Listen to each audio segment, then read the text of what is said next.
U.S. President Donald Trump's pressure campaign on South Korea to pay more for collective defense is intensifying, with media outlets here in Seoul calling it reckless and a bull-in-a-China-shop approach. Trump, who's visiting London for a NATO summit, said on Tuesday that it's up for debate whether keeping American troops stationed in South Korea is in the U.S. national security interest. This is what he exactly said. It can be debated. I could go either way. I could make arguments both ways. But I think I do think this. I think if we're going to do it, I think it's, they should burden share more fairly.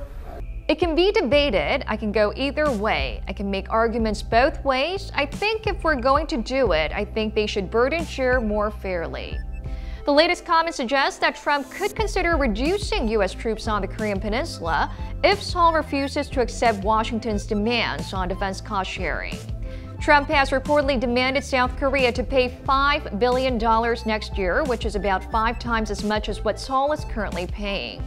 $5 billion, in fact, accounts for the entire cost of keeping U.S. troops here in the country, based on a Pentagon budget estimate for fiscal year 2020.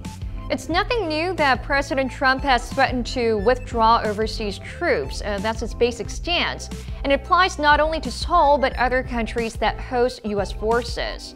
But the timing is noteworthy. It comes on the day when the 4th round of negotiations between South Korea and the U.S. on defense cost sharing kicked off in Washington.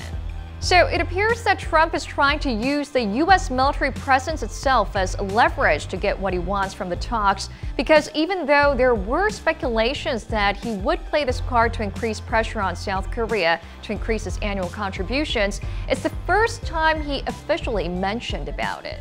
It would be difficult for Trump to actually turn the threat into action with Congress keeping the president in check under the National Defense Authorization Act. But publicly talking about the possibility could stir up sentiment in South Korea against the idea, which might work to his advantage. When asked if the idea was brought up during the first day of negotiations with the U.S., South Korea's chief negotiator Chung Eun-bo said there was no mention of it, only briefly adding that the talks are going fine. And last month, in response to a South Korean daily report that said the U.S. is considering withdrawing a brigade from South Korea in the event that the negotiations fall apart, the Pentagon dismissed the report as having absolutely no truth.